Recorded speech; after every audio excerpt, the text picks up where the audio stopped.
حماد بن زید نے بیان کیا، ان سے ایوب سختیانی نے، ان سے ابو قلابہ نے، اور ان سے حضرت انس بن مالک رضی اللہ عنہ نے کہ قبیلہ عقل یا ارینہ کے چند لوگ، میں سمجھتا ہوں عقل کا لفظ کہا، مدینہ آئے، اور آن حضرت صلی اللہ علیہ وسلم نے ان کے لیے دودھ دینے والی اونٹنیوں کا انتظام کر دیا اور فرمایا کہ وہ اونٹوں کے گلے میں جائیں اور ان کا پیشاب اور دودھ پئیں۔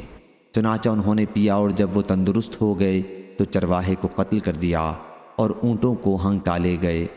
آن حضرت صلی اللہ علیہ وسلم کے پاس یہ خبر صبح کے وقت پہنچی تو آپ نے ان کے پیچھے سوار دوڑائے۔ ابھی دھوپ زیادہ پھیلی بھی نہیں تھی کہ وہ پکڑ کر لائے گئے۔ چنانچہ آن حضرت صلی اللہ علیہ وسلم کے حکم سے ان کے بھی ہاتھ پاؤں کاٹ دیے گئے اور ان کی بھی آنکھوں میں سلائی پھیر دی گئی اور انہیں حرہ میں ڈال دیا گیا۔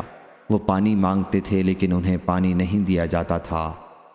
ابو قلابہ نے کہا کہ وہ لوگ تھے جنہوں نے چوری کی تھی، قتل کیا تھا، ایمان کے بعد کفر اختیار کیا تھا اور اللہ اور اس کے رسول سے غدارانہ لڑائی لڑی تھی۔ صحیح بخاری حدیث نمبر 6805۔